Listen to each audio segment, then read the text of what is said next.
Hey friends, welcome to episode 458 of the My 123 Cents podcast. As you can see here, my guest this week, well, if you're watching on YouTube, of course, which good response over at youtube.com/my 123 cents. Thank you for supporting that channel. But my buddy Chad Smart, it's been a while, Chad, but I thought, this week has been this past week has been a rough one in the world of professional wrestling. And you know, want to obviously have you on for more than talking about these sad moments, but we lost two. Uh, you know, I think it's fair to put Bray Wyatt in the legend conversation, especially now where uh, just the response that we saw over the past couple of days since his passing.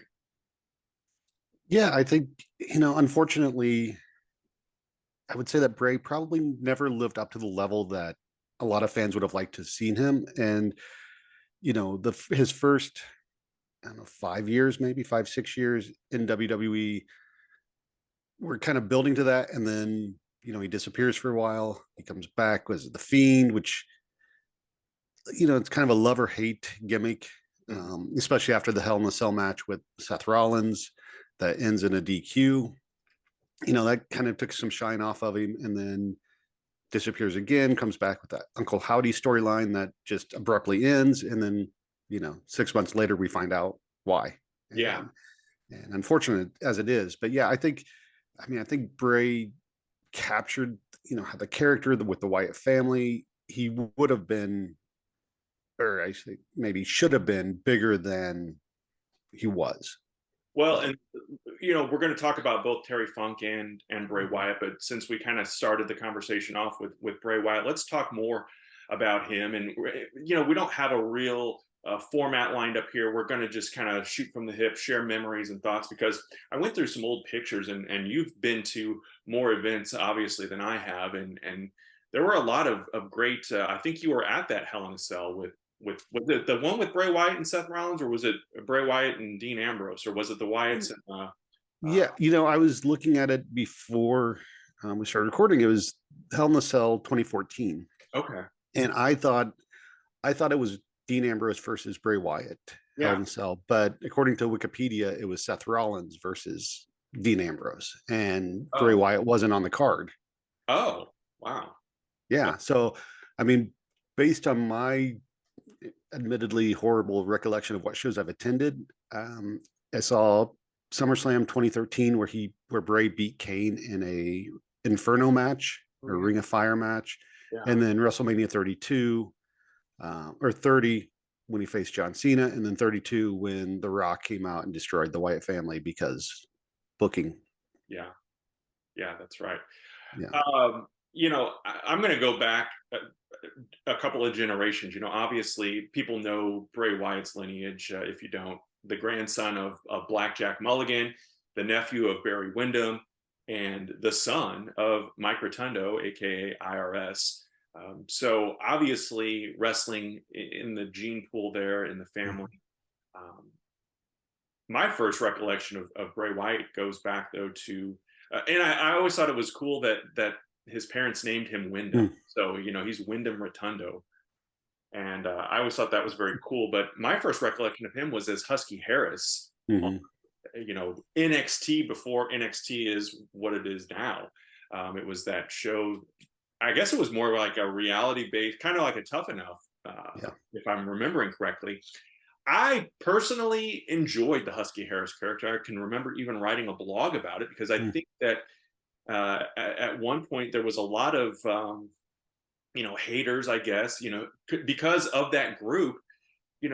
Husky Harris, one, the name was kind of cheesy. I Mm-hmm.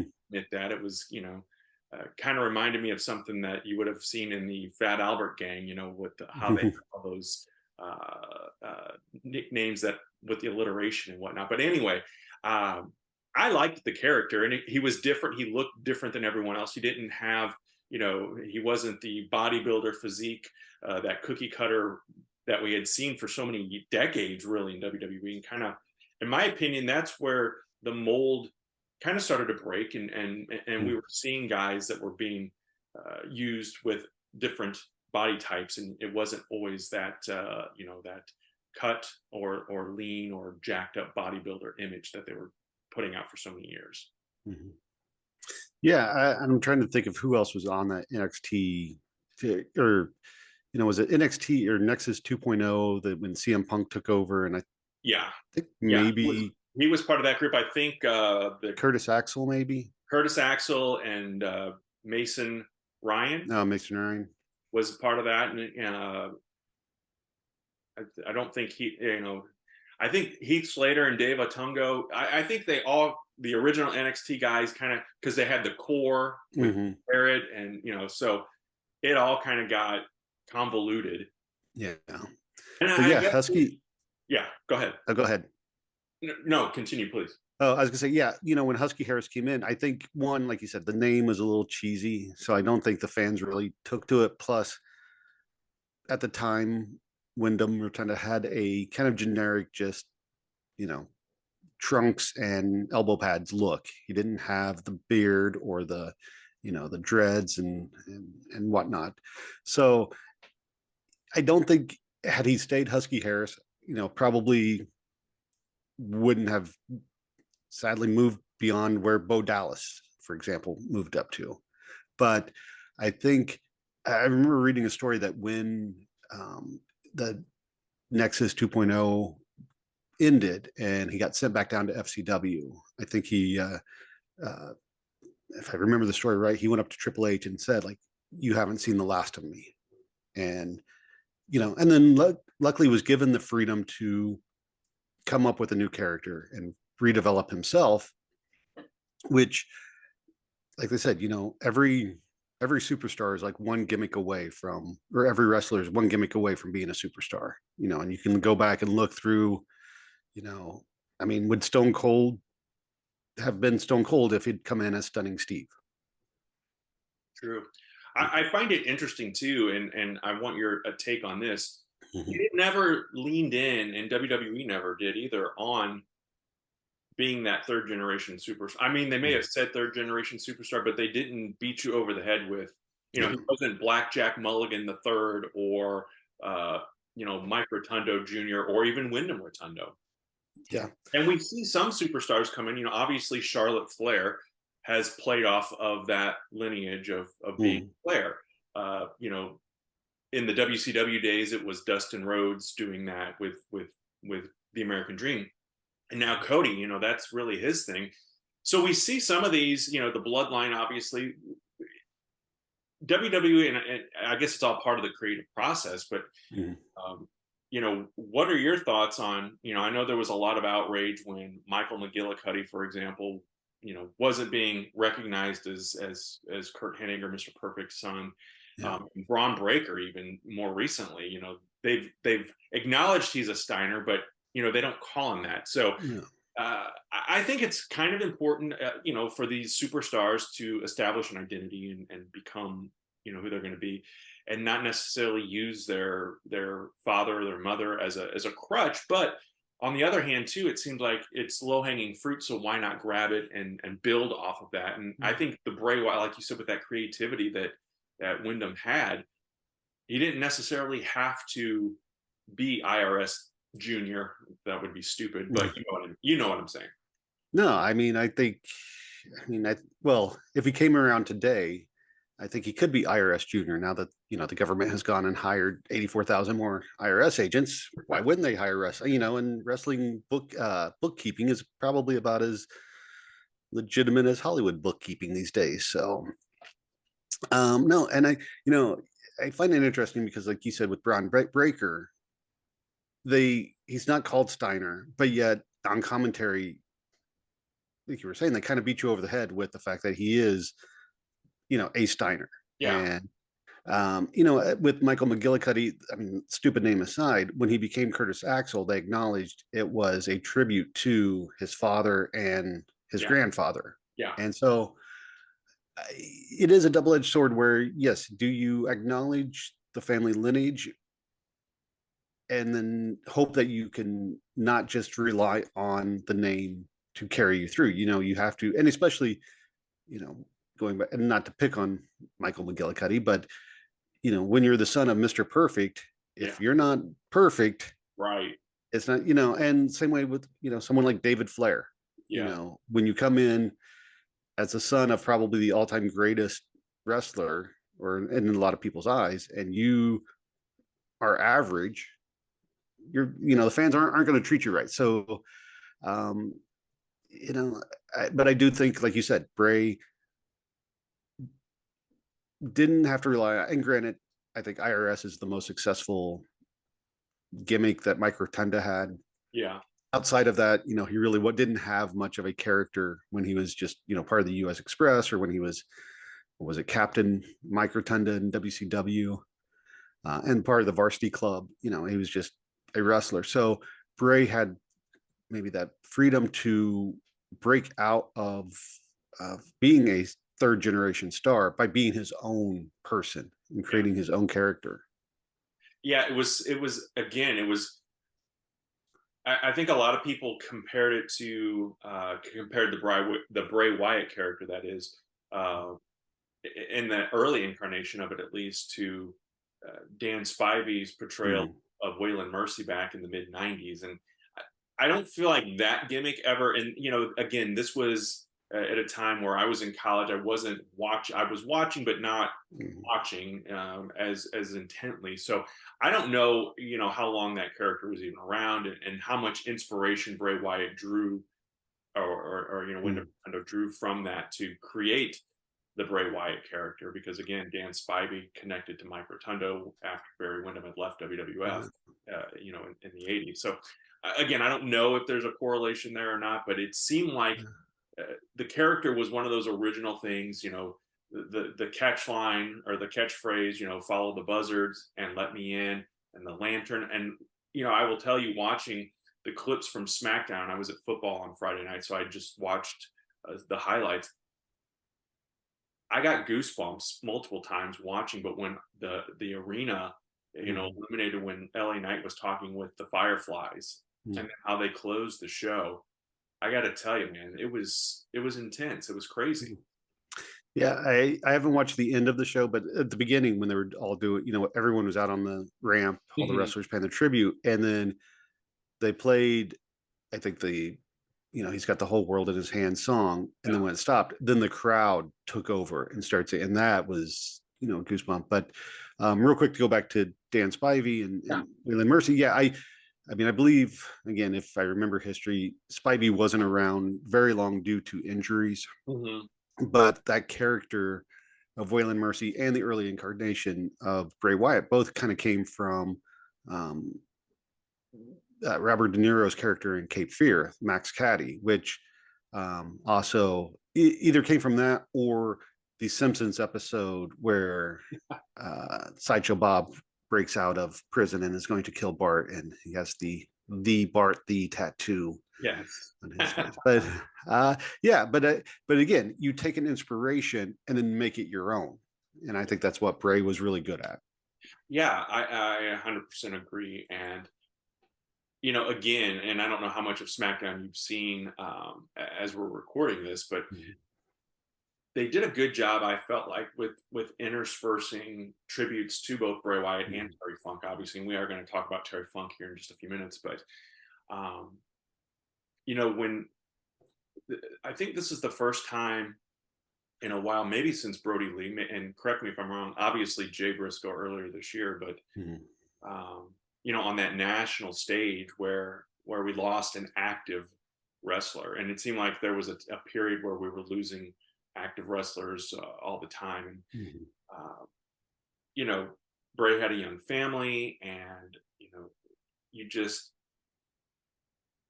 my perception perspective of death really has changed over the last few months. I've talked about it on this podcast. My mom died in June, and I still have moments of like, is this real? And I can't explain it, and I don't know if you have an opinion on this, but I Mm-hmm. feel like, since losing my mom, I always, when I read about a celebrity dying, or reading about someone local in the news, dying, you have sympathy and you feel sorry and you have some empathy for the family, and whatnot. But now, living through the loss and the grief of losing a parent, it hits different, when uh, Paul Rubens, recently passed away, Mhm. and reading that news, it just hit me. It's like, and maybe it's part of getting older, and this is Mhm. probably going to come off sounding very weird, and I don't know why I'm talking about it, but it's like it's that finality, and it hit, and it becomes, we know that, when a celebrity dies, obviously their legacy lives on through their work, and we can go back and watch WWE Network and whatnot, but Mhm. then you think about that family, and it's like there's no more Christmas, and there's no more birthdays, and there's no more anniversaries with that loved one, and I don't know, it just hit me differently these last couple of days. Yeah. Bray Wyatt, and with of course Terry Funk as well. Yeah. Yeah, and I think it also hits when, like, Terry Funk's passing obviously was, a big deal and Yeah, sad, but at the same time, he was 73 years old. He had been battling dementia, yeah, Parkinson's, so it wasn't unexpected. right, right, Bray Wyatt, 36 years old, yeah, without knowing what the history of the last year has been, hmm, very shocking. And I'm with you where, like watching SmackDown and seeing clips, I'm like, it's not real. Like, he's going to come back. It's part yeah, of the gimmick. Um, or even, you brought up Paul Rubens. He along with Norm Macdonald yeah, had been battling cancer silently for years. yeah, And so when it comes out like, oh, they died of cancer, you're like, what? Like, it doesn't add up. It doesn't make sense, because again, it's the unexpectedness. And I don't know how far down you want to go in this, but you know, like you said, you lost your mom, and I hate the word lost. And yeah, real quick tangent. I took a mythology class in college, and first day the teacher's talking about like the power of words, and he's like, people be like, oh, we lost grandma on Tuesday, and he's like, oh, do you have a habit of misplacing your relatives? Like, you know, I don't know why that has stuck with me for 30 years, but no, I it's there. agree. I Um, I hate when someone says someone lost their battle to whatever yeah, disease too. I don't like that either, but yeah, yeah. no, The Norm Macdonald one is, you fought the battle to a draw because you're both. I like Um, that. yeah, but yeah, with your mom passing in June, my mom passed in March of 2022. The difference is, I had that. I mean, my mom was not doing well. She was in the hospital. It wasn't exactly unexpected. I Hmm. mean, there was hope that she would get better, but didn't. Whereas, talking with you, your mom again wasn't doing well, but was, you didn't. I mean, I remember texting you and saying like, "Oh, hopefully this will make things better," and Yeah, again, and then I got the message from you the next day. I'm like, "Oh, yeah, damn, that sucks." And so I think when it comes to death in that regard, if you have time to prepare, it's much different than, uh, you know, hmm, when you don't. And I mean, that seems kind of obvious, but I just think mentally, yeah, it helps you. And I can say from my perspective, um, I've I've done well since my mom's passing, but you mentioned like no more Christmas, no more whatever. There are times where I'll like be walking out of my apartment and there'll be a package on my mailbox. hmm, Says, obviously not for me. I live in an apartment yeah, complex, but I'm like, my mom would have this habit of just randomly sending packages that I just show up, yeah. and I'm like, that's not going to happen anymore. And so I don't know. I'm kind of going off on a therapy session with you, but Yeah, no, I mean that was going to be part of it. I knew doing this yeah. episode it was going to bring up those kinds of thoughts and memories, and Mhm. that's why I wanted you to, obviously your fandom of both of these superstars, but I, Mhm. just kind of getting that perspective too, because uh, it is different. It just hits different, and Yeah. you know. But Yeah. yeah, like you said, with Bray Wyatt, 36, and seeing the pictures of his wife and his kids, and his wife Mhm. JoJo, former ring announcer and whatnot. It's Yeah. just, and knowing that Mike Rotundo and Barry Windham and Yeah. Bo Dallas, they've lost a brother and a father and Yeah. a nephew. Now, going off of that, because yes, that the video that they played on SmackDown, very emotional, especially when it showed the pictures of him with his family. Mm-hmm. Do you feel, and this might be a weird question, that and granted, it's 2023, kayfabe is just a woman that produces, that's the associate producer on old wrestling videos, but so kayfabe is dead. But uh, do you think that showing the human side of Bray Wyatt, did it add to, like, I'm having trouble framing this question, but Yeah.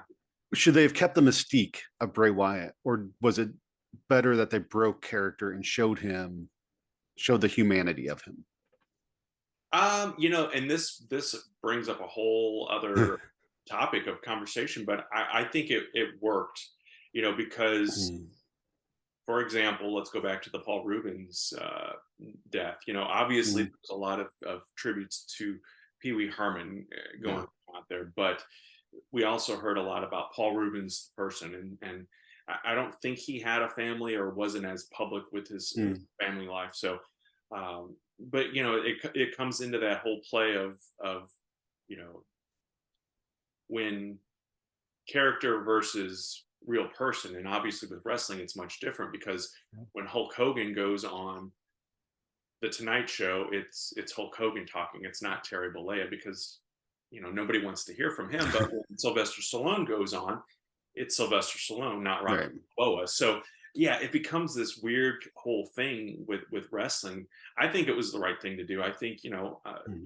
and I don't want to pre or but I'm going with the Undertaker as the obvious one here, because for so many mm. years he had that mystique around the character, probably the best at keeping the kayfabe going on. Since Nikita Koloff, yes.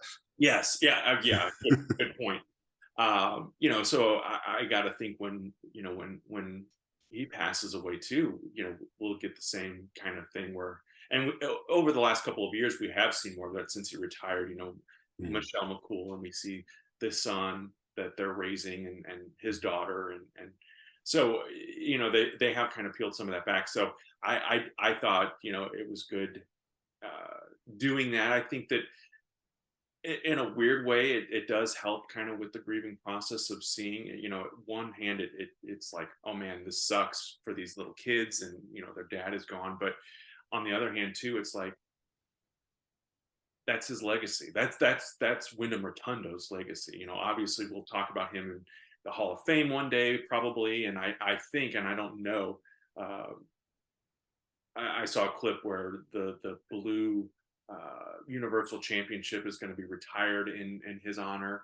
mm. Uh, again, I just saw a headline. I didn't click on it and read the article. I don't know if that's true or not. But obviously there are going to be ways to pay tribute to Bray Wyatt, Yeah. and not just Wyndham Rotundo. But obviously when something like this happens, I can remember after Benoit's death, there was a quick call, but then obviously a quick stop Right. to induct him into the Hall of Fame at that next year's WrestleMania. So Well, yeah, I was gonna say, do you think they'll rush him in like they did with Eddie Guerrero? mhm, I do. I think that they will. I'm not saying this in a negative way, because I think that there are ways to do these kinds of things and do them tastefully and tactfully and respectfully, and not exploitively, if that's even a word. Mhm. Not unlike how AEW has done the Owen Hart tournament, and donated the proceeds of that to the Owen Hart Foundation. Mhm. I know that WWE has said that any merchandise sold now, and I guess from here on out, will go uh, to the Family. I almost said the Wyatt family, but to the Rotundo family, which is great. But then Yeah. again, and this brings a whole nother thing up too. I just did a quick search on eBay, and of course, people being opportunistic, if you want Yeah. to call it that, and I don't say that in necessarily a negative way, but the figures and the t-shirts and stuff, you know, they jacked the prices up. I remember right after Mean Gene died, Mhm. people were selling the LJN figure online for like probably 5 to 10 times more than what they would have been selling it the day before his passing. So, and people buy it. So, I'm not judging, but I am saying that there are people out there that are going to take a situation and do with it what they feel is the right thing to do. And I always usually take a picture with my action figures, or if I have a something that is commemorative of that superstar. I've got the Terry Funk LJN in the cabinet behind me, and did that. I actually had an extra Bray Wyatt figure from the toy drive a couple of years ago that came off the backing, and so I couldn't donate it because it wasn't technically a new figure on the card. So unfortunately, it was from their series of zombie figures. I thought it was probably in poor taste to post that and have that out behind me. But I think that there's going to obviously be after the Warriors death, Mattel came out with a whole series of Warrior figures. We see all the Macho Man Randy Savage figures, and Bray Wyatt, and this kind of sounds morbid, but he's a toyetic character, and I could see them doing more with that, and having that licensing. And again, I don't shun those actions and those moves, because I think the fans want that as well, because like we said earlier, now that he is gone, there's not going to be those moments anymore that we're creating. So we're going to have to go back and relive that history and those moments. And the same with Terry Funk. I know that they just recently released a nostalgia figure of him. And so I imagine that will begin to sell once again as well. Now here's the maybe crass thought, but earlier this year, Jay Briscoe killed in a car crash. The Briscoe brothers had not been on AEW programming. There are rumors as to why. That's all speculation. Without knowing anything, can't say for sure. But after Jay's death, Mark Briscoe started showing up on AEW programming. Do you think, and I don't know where he stands in his wrestling career right now, do you think Bo Dallas might get some attention or a push right now to kind of capitalize and maybe pay homage, or just keep the legacy of, even though I don't think they ever acknowledged Bo and Bray as brothers on TV. Allegedly, the Uncle Howdy character from earlier this year was Bo Dallas under the mask, and I don't know if that ever would have paid off in that way. But could you see Bo Dallas coming back to WWE now? Is basically. I had thought about that the other day. I think it's certainly possible.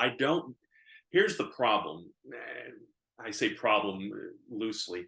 We saw this with Eddie Guerrero. I feel like when he passed, Chavo was doing the Kerwin White gimmick.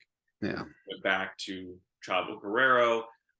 And basically became an Eddie tribute act. I mean, and I'm not saying, this to be negative about Chavo. He did not have the charisma that Eddie had.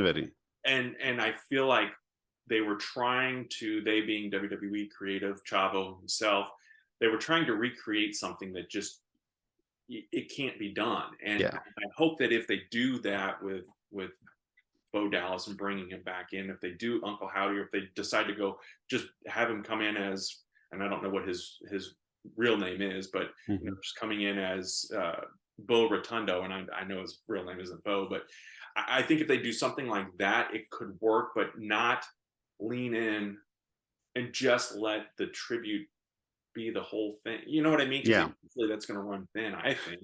I'm agreeing with you, and that's where I go. And not to diss on Chavo, but I remember at TNA's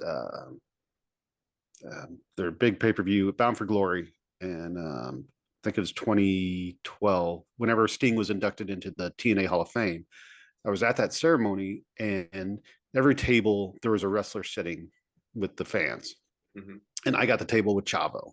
And part of me wanted to ask him, do you think becoming, again, basically an Eddie tribute act hindered his career, which I think would have been out of line, out of place at that time to ask. But that's how I kind of view Chavo now, is that, everything that he had done and the legacy that he had built has kind of been erased by trying to fill Eddie's shoes. But Bo Dallas and Bray Wyatt are very different characters. Yeah. So even if you brought Bo back, I would hope that he wouldn't try to be a Bray knockoff Yeah. clone. So then it becomes like, okay, then Bo has to become his own character, and then by him being out there, you're just kind of like hinting at association by name, I guess. I don't know. So, and thinking about it now, I know at the on SmackDown when all the roster was out there, Braun Strowman, who is currently injured and has been off TV for a while, and Eric Redbeard, or I can't remember what his Wyatt family name was. Eric Rowan. Eric Rowan, who is not with the company. We're out there, front and center, but I didn't see Bo Dallas. And, granted, being family member, it might be a little bit more like didn't want to be there or couldn't. But again, because hadn't been associated on screen together, could also be a reason why it wasn't there. So I don't know. Obviously I think Bo Dallas kind of got shafted during his main roster run because they kind of brought him up from NXT with the same gimmick that had organically grown and just put him out in front of a crowd and been like, okay, do your thing. And crowd's like, who is this guy? So if they bring him back, hopefully they have a plan in place for him. But if he doesn't come back, I just hope he's doing what he wants to do and not something that he feels he needs to do. Yeah. Kind of wrapping up on Bray Wyatt. What were your thoughts on the Fiend character? Because we kind of went from I wish that with the Fiend it would have been more like it was two different people. You know what I mean? Yeah. I feel like they played it off more. I loved when he was, because I guess when he was doing the Firefly Funhouse, with the red sweater and coming out, he was Bray Wyatt. But then when he wrestled as the Fiend, but I feel like they kind of, on commentary at least, interchanged the two. So it wasn't necessarily just the Fiend wrestling; it was also Bray Wyatt, despite the mask and kind of all that. I wish that it would have been more of like kind of like Mick Foley and Cactus Jack, or I feel like when it was Cactus Jack in their wrestling, or if it was Mankind, and I know Mick Foley kind of came about when he was getting closer to retiring, but I felt like they did a better job of distinguishing them as two different characters, if you will. So yeah, I mean the Fiend, I don't think I ever fully bought into it, and I think part of it was the mask. I just didn't like the look of it, and so that took me out. And like you said, I don't think there's enough variation, and maybe I'm wrong, maybe I'm misremembering Fiend matches, but also I don't think the Fiend really had any good feuds.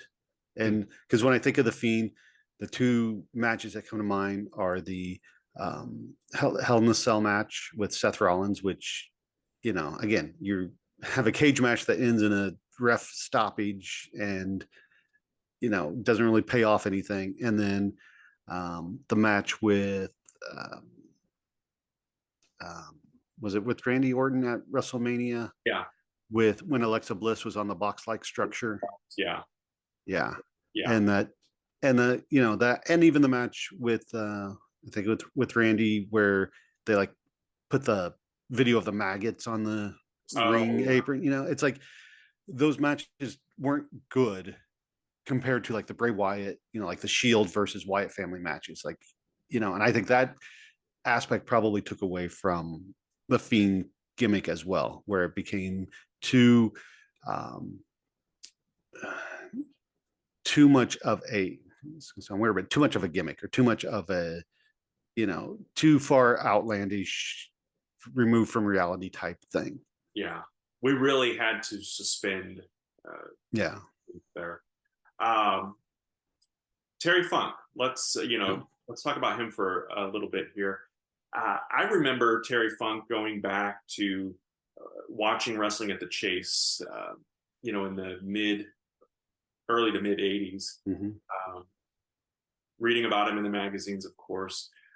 Obviously, after his run as NWA heavyweight champion, but recognizing that he was, he was in there and was doing his thing. But for me personally, and again, this is where I guess you draw the line between wrestling fans and sports entertainment fans. It Mhm. was in '85 when he headed to the WWF, and he had a branding iron and he had the hat, Mhm. and he had the chaps, and he really leaned into the cowboy gimmick, and came from the Double Cross Ranch, and he was spitting tobacco, and he was a badass, and Mhm. beating up ring announcers and just kind of beating the hell out of his enhancement talents, feuding with Junkyard Dog and Hulk Hogan. The one time that I saw Terry Funk live in the WWF was, and I don't know if you were at the show or not. We have discovered through the years that we've been at some of the same house shows Mhm. back in the '80s. This would have been probably February of '86. It was before Mhm. WrestleMania, but after Saturday Night's main event when King Kong Bundy crushed Hulk Hogan's ribs. But the main event that night was at the St. Louis show was Hulk Hogan and the Junkyard Dog against Terry and Dory Funk Jr. in Mhm. a tag team match, and um, you know that's one of my, and I know Terry Funk accomplished a lot, and I Mhm. but for me as a fan, it was that run in WWF, that first run that he had, and then of course coming to WCW a few years later and the feud with Ric Flair. I feel like Mhm. that reinvigorated both of their careers at Yeah. that point. Yeah, I think it's by the time that Funk came into WWF, if I, if again, if memory is serving me right, he had already retired from wrestling and then came back. Probably so, yes. Oh, yeah, no. And Well, yeah, yeah, I he's in his early 40s, and that was the first time I had ever yeah. heard, because in my mind, I thought the middle-aged and crazy thing came years later when he was in Hmm. um, ECW. WC. Oh. But going back and watching a couple of old Terry Funk matches from the WWF, Jesse Ventura refers to him as that. And Terry Oh. Funk, I watched a clip last night of him beating the hell out of Tony Garea in a bar. It was one of those, little Oh, stage yeah. mix that they did with Vince McMahon and Lord Alfred Hayes. And Terry Funk referred to himself then as middle-aged crazy. So yeah, Crazy. he's in his early 40s, and back then in the '80s, you didn't see a lot of guys Right. at that age wrestling, especially at the level Terry Funk was. Was, yeah. So yeah, so my first introduction was his WWF run. Mhm. And I remember being, 10, 11 years old and actually thinking that when he branded people after his matches, that that person was going to have that brand on them for the rest of their life. I didn't, you know, I want to realize talk it to you was about just that a, too, because this was. I went back and thought about it, and mm, correct me if I'm wrong. And if anyone's watching or listening and realizes someone else, then please mm, tell us. But I think that the branding kind of became that, setting the pace for Jake laying the snake out on mm, his opponents, Brutus Beefcake cutting someone's hair, the $1 Million Man stuffing $100 bill yeah. in an opponent's mouth. Because Terry Funk came in mid '85, and that was really as things were exploding, and everything. And I, the same thing with the ink and or the branding. I remember Uh, he did it to Hulk Hogan, which set up for a match on Saturday night's main event with him. And I had the action figure, the LJN, and mm. it came with the branding iron. And I remember I've since lost, but I took the branding iron and put it on an ink pad and branded Mr. Wonderful with it. And unfortunately, it did not. Come So on. Mr. Wonderful, if you look at my wonderful Mr. Wonderful character, he still has very faint ink stamp on Mm, his chest from the Double Cross Ranch. So yeah. But yeah, and I was thinking about it last night. I don't I don't remember how I felt about Terry Funk in the WWF. mhm. If I think he may have just been there because obviously at that time, Hogan was on top. No one was going to be above Hogan. Yeah, And Funk, again, feuding with Junkyard Dog. No offense to JYD, liked him as a kid, but as we talked about when JYD was inducted into the Hall of Fame, it's like, did he really have a Hall of Fame career, or was he just kind of like the mid card person? It's like, um, so that feud really didn't do much in my eyes to make Terry Funk seem like I mean, the branding did more to make him seem like a threat than the feuds did. Yeah. But then when he went to WCW, and again, he comes in not as a wrestler. Yeah. Again, I think he comes in retired He was again. retired. Yeah, he'd been off, and I think he had done, was it Roadhouse? Roadhouse and Over the Top, and Over the top. Okay, I was trying to think of the Sylvester Stallone movie that he did too. yeah. Yeah. And he comes in as a judge for the Flair, was it Flair Muda Flair match? Steam. Flair Steamboat match. And then when he goes off after the match and attacks Flair and puts the paper plastic bag over it, it was just like, it was ECW before ECW was a thing. And it was very shocking because it was very different to what you did. And that, kind of made you wake up and take him as one crazy and a threat, because you don't know what he's going to do. It's kind of like an Abdullah the Butcher situation where you're like, you don't know. And then obviously when he went to ECW, that's where I think probably the respect for Terry Funk came into play in the modern wrestling. Yeah. He wasn't Roster. the old guy trying to, he was, he was the old guy, but there was something about him that it didn't, it wasn't like when Pedro Morales, for example, came back in the mid 80s and right. Terry Funk fit in there, and the whole Yeah. persona and it just worked. Yeah, and I think having like Tommy Dreamer be his protege and Funk being the mentor, and Dreamer taking himself out of the ECW title match at the first pay-per-view, Barely Legal, and putting Funk in and Funk winning. I mean, this is going to sound weird, but that legitimized Funk in the eyes of that new generation of fans. Yeah. And then, and then eventually he goes back to WCW, and it becomes more, unfortunately, maybe due to the way the Attitude Era was going at that time, it becomes more of a comedy persona when he's feuding with Norman Smiley over the hardcore title, and and he is the middle-aged crazy, and it's more goofy than what you would had expected. And I'm trying to think, and actually I believe the Chainsaw Charlie gimmick was in between ECW and the end of WCW, which again, Chainsaw Charlie was an interesting choice to make. You know the backstory on that. Remind me. So Chainsaw Charlie was Terry Funk's idea, actually. Okay. Was named after a barber in his, and this is a story that Bruce Pritchard, I think, is the one that said it originally, and I think Jim Ross and a couple of other of Conrad's podcasters have confirmed, but Mick Foley included. But he was the guy in town that everybody went for barbers, and there was some, I don't remember the correlation with the chainsaw, but yeah. It was it was one of those characters too, like you said, you always wondered, is he going to be okay?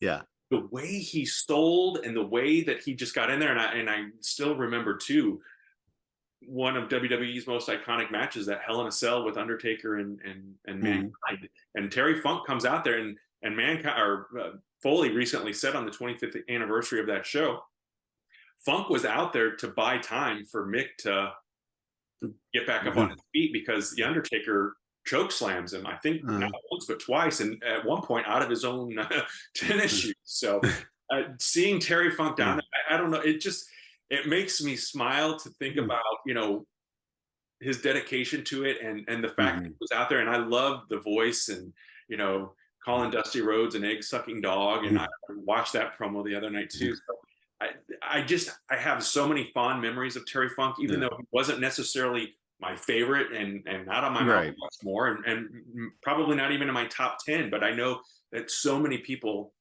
hold him in such high regard, and I always respected him and always enjoyed him, like I said, from those early days. But even more profound now as we're getting to watch some of those old clips and see some of those old things from him. Yeah, I'm with you. I again would never have called myself necessarily a Terry Funk fan. I liked him, but and I think it's one of those things where as you get older and you appreciate the art form, Mm-hmm. more. And we've said it before about like Roddy Piper. As a kid, you hated Roddy Piper Oh, because that's what you were supposed to do. But as you got older, you're like, he's really good at what he's doing mm-hmm. and being the character. And that's the same with Terry Funk. And and again, I think Terry Funk's like just his love of life, maybe a love of wrestling, like comes through in the characters. And especially once you got to know more of the real Terry Funk, like in Beyond the Mat documentary, and when he was doing more um him and Foley talking, when you'd see interview clips with them. I think that also endears Funk to the younger generation, I would say. Yeah. And I'm really hoping, um, I believe he passed on Wednesday of this past week. So it was like not probably a lot of time, but with AEW's All In coming up, well, having happened when this podcast drops, I'm just hoping for one wrestler on that show or even on Raw next week or Payback to come out in the like barber pole striped tights that Terry Funk wore. Like, because I know Chris Candido used to do that in ECW as like a tribute.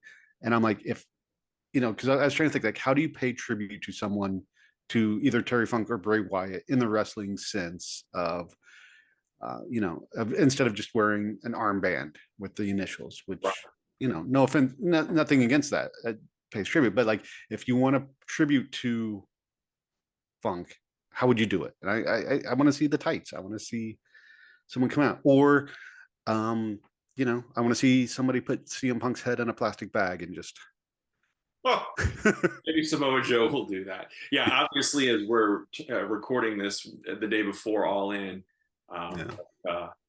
I would imagine, and I didn't watch Collision Friday night, but or Collision Rampage. What's Friday night's show? Rampage. Rampage. Thank you. Yeah. I guess they did a tribute to Bray Wyatt. Did they do anything for Terry Funk? I don't know, or did they? I don't think they did anything. I know they put up but yeah, they did the tribute card at the beginning of the show on Wednesday for Funk, and then they did it for Bray or Wyndham Rotunda on Rampage. So, and neither guy has a real legacy to AEW. So the fact that, I think in the past, wrestling companies would have just ignored it because it wasn't one of their wrestlers. And now at least we get, all promotions paying tribute to these guys. So yeah, and I know Terry Funk had a bit of a connection to Ring of Honor, so maybe they'll be able to work that in somewhere along the way too. What are your thoughts? And this is totally random, but Kevin Nash on his podcast recently talked about the 10 bell salute and how the 10 bell salute really is more catered to boxing than wrestling, because in wrestling, to get a victory in boxing, the referee counts to 10. But in wrestling, other than a count out, really it's a 3 count. And this was before, obviously, we lost these two legends, before these two legends died. He's kind of advocating for a 3 bell salute, which when he said it, and I listened to it, I'm like, well, that actually makes sense. But I don't know where the 10 bell salute came from, but it's become customary. They did it at SmackDown on Friday night, and I imagine they'll do something similar at All In. I think this is probably my cynicism and my anxiety. When they did the 10 bell salute on SmackDown, it's like I'm just waiting for that one jackass in the crowd to yell out something to, I don't mind the 10 bell salute. I think a 3 bell salute, like you said, may be more appropriate for wrestling, but I think the 10 bell gives you the proper time, where I think a 3 bell may be too quick, rushed. Yeah. And I don't know if it comes from boxing or if there's something else that, because like at military funerals, you have the 21 gun salute. I think 21 bell might be a little too much, but 10 seems about right. So yeah, I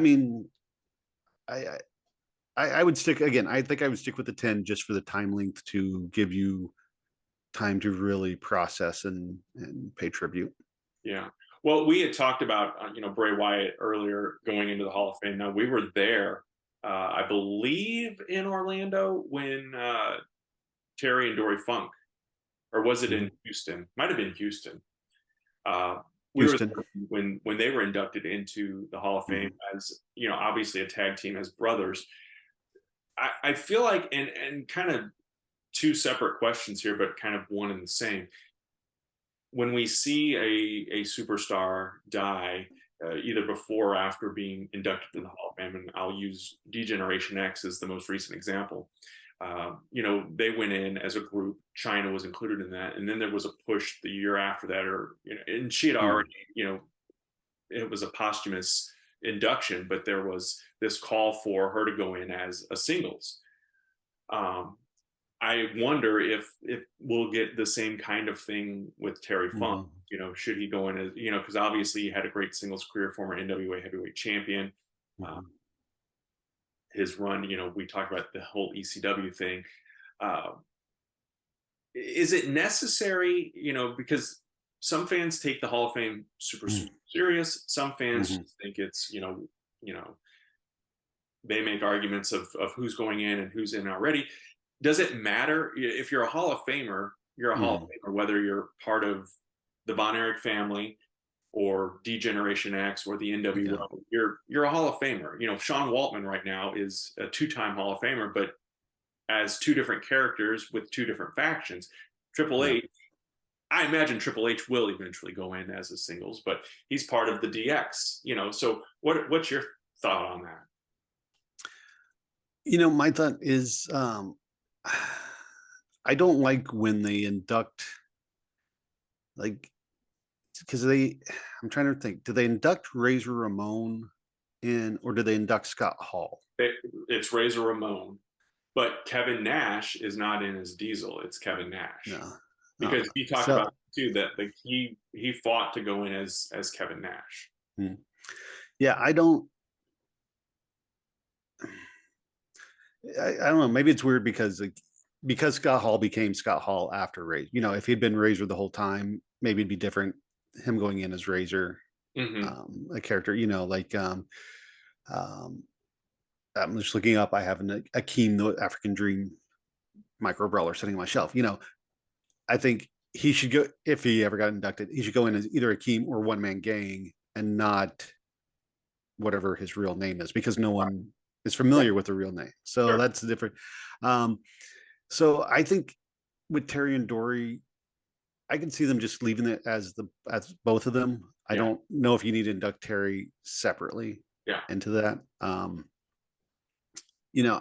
think it is different if you have and I know Terry did, but the Funks really weren't a faction, if you will. They were more just a random tag team at times, um, but their single careers were also separate. Whereas something like the Four Horsemen, DX, you're inducting a group that had significance, Hmm. and then if the individual members have, I mean, um, I would induct 3 count into the Hall of Fame, but would I induct Evan Courageous by himself? No. But the Hurricane, should I go in? Um, Now, where does Jimmy Jack Funk come into this? Should he? Art Bar, bring him back, baby. Well, it was a good conversation. Yeah. It was a good way to remember and pay our respects and do a tribute of sorts to two guys that obviously at different points made big impacts and Mhm.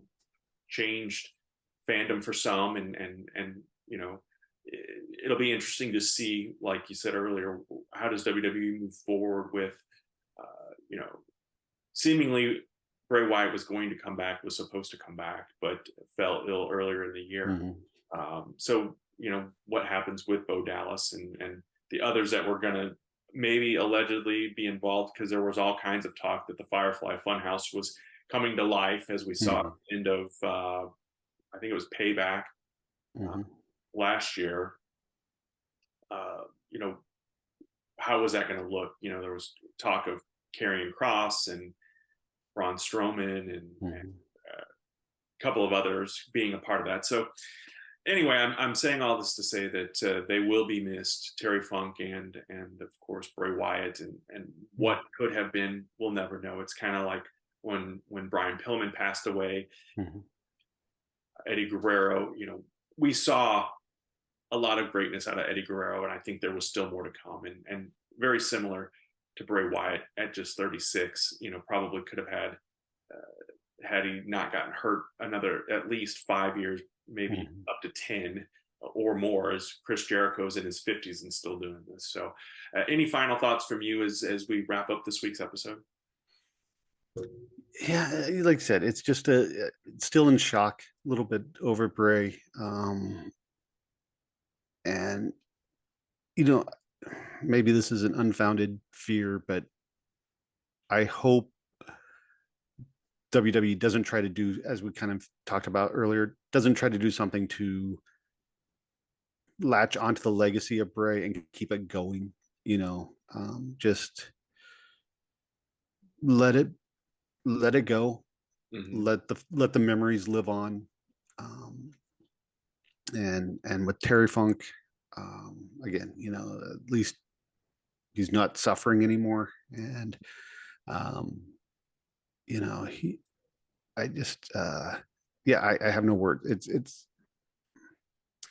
It's hard, but as you and I have found out over the last year, life goes on, Yeah, and I think wrestling will go on, and their legacies also will live on because the paths that they paved and the people that will come after that were inspired by them, and you know, that's well said. Couldn't have said it better myself.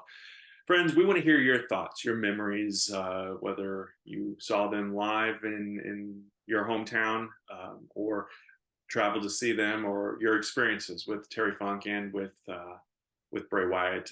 Let us know on the My 123 Cents social media channels. For Chad Smart, I am Kevin Huntsberger. We will talk again soon.